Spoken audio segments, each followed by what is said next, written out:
அனைவருக்கும் வணக்கம். லைட் முதியோர் இல்லத்திலிருந்து நேற்றைய தினம் நமது உயர் அதிகாரிகள் மூலமாக சுற்றுலா தலமான திருச்செந்தூர் அங்கிருந்து கோயில் வாசல் என்னும் இடத்திலிருந்து சுமார் 12 ஆதரவற்ற முதியோர்கள் மீட்கப்பட்டு நமது லைட் முதியோர் இல்லத்திற்கு கொண்டு வரப்பட்டுள்ளார்கள்.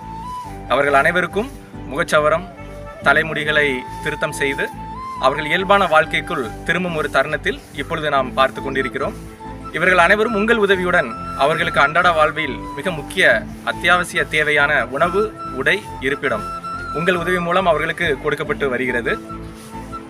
உடல்நலக் குறைவுள்ள முதியவர்களுக்கு மருத்துவர்கள் பரிந்துரை செய்துள்ள மருந்து மாத்திரைகளை நர்ஸ் அவர்களிடம் பெற்று உடல்நலக் குறைவிலிருந்து குணமடைந்து செல்ல இது ஏதுவாக உள்ளது.